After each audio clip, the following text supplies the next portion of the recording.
கிறிஸ்துவுக்குள் பிரியமான அன்பு சகோதர சகோதரிகளே, தேவனுடைய பெரிதான கிருபையினால் நாம் தொடர்ச்சியாக தியானித்து வரும் 93 நாட்கள் நினைவு கூறுதல் தொடர் தியானத்தில் இன்று 74ஆம் நாள்.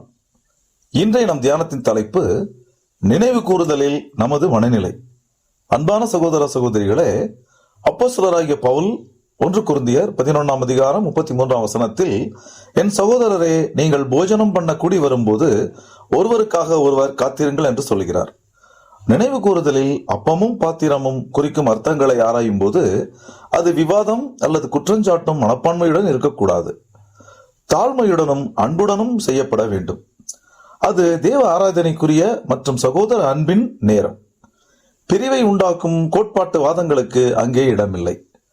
1 கொரிந்தியர் 14ஆம் அதிகாரம் 26ஆம் வசனத்தில் சகலமும் பக்தி விருத்திக்கு ஏதுவாக செய்யப்பட கடவது என்று சொல்கிறது. நினைவு கூறுதல் ஆசரிப்பின் போது பிளவுகளை உண்டாக்கும் கேள்விகளை நாம் எழுப்பக்கூடாது. குறிப்பாக சத்தியத்திற்கு புதிதாய் வந்தவர்கள் அங்கே இருக்கும்போது ஆழமான சர்ச்சைக்குரிய கருத்துக்களை தவிர்த்து எளிய முறையில் சுவிசேஷத்தின் மேல் மட்டும் கவனம் செலுத்த வேண்டும்.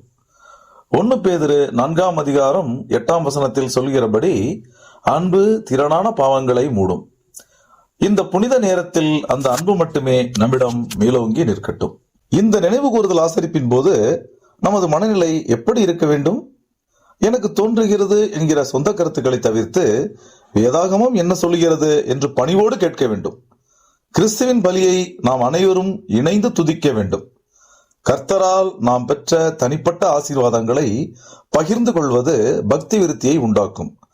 நமது தியானம் யோவான் 6ஆம் அதிகாரம் 53ஆம் வசனம் முதல் 56ஆம் வசனம் வரை மற்றும் 1 கொரிந்தியர் 11ஆம் அதிகாரம் 23ஆம் வசனம் முதல் 26ஆம் வசனம் வரை கிறிஸ்துவை மையமாக கொண்ட வசனங்களில் மட்டுமே இருக்க வேண்டும். நமது உரையாடல்கள் எப்படி இருக்க வேண்டும் என்பதற்கு சில உதாரணங்கள். சரியான உரையாடல். நமக்காக கொடுக்கப்பட்ட கர்த்தரின் மரணம் எவ்வளவு விலை உயர்ந்தது. இந்த அப்பம் நமக்காக பலியான கிறிஸ்துவின் பூரண மனுஷீகத்தை காட்டுகிறது. இந்த பாத்திரம் புதிய உடன்படிக்கையின் உறுதியாய் இருக்கிறது. தவிர்க்க வேண்டிய உரையாடல். சிலர் இப்படி நம்புகிறார்களே, அது எப்படி?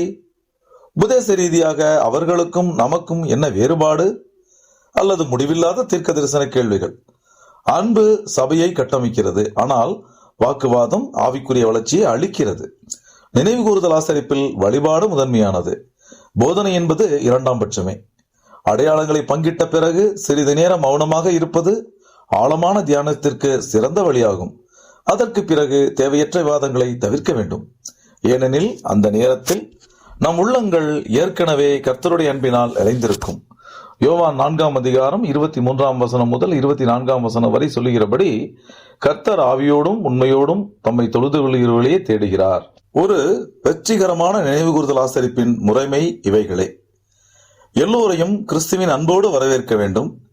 வேதாகம பகுதிகளை மிகுந்த பக்தியோடு வாசிக்க வேண்டும். அடையாளங்களை மிகுந்த மரியாதையோடும் பணிவோடும் பங்கிட வேண்டும். அதன் பிறகு ஐக்கியம். ஒருவரை ஒருவர் தேற்றும் பக்தி விருத்திக்கு ஏதுவானதாக மட்டுமே இருக்க வேண்டும். நாம் கேட்ட இந்த சத்தியத்தை நம்முடைய இருதய பலகையில் எழுதி கொள்வோமாக. தேவ கிருபையும் இரக்கமும் தொடர்ந்து ஒவ்வொரு நாளும் நம்மை வழிநடத்துவதாக. அன்பு சகோதர சகோதரிகளே, நமது 93 நாட்கள் தொடர் தியானத்தில் நாளைய நமது தியானத்தின் தலைப்பு அறுவடை நிலையில் உள்ள கோதுமை. இதற்கான ஆழமான சத்திய விளக்கத்தோடு நாளை நாம் சந்திப்போம். கிறிஸ்துவுக்குள் பிரியமான சகோதர சகோதரிகளே, இதுபோன்ற அநேகம் ஆழமான சத்தியங்களை முழுமையாக பார்க்க நமது சத்திய கருவூலம் யூடியூப் சேனலை சப்ஸ்கிரைப் செய்து பயன்பெறுங்கள்.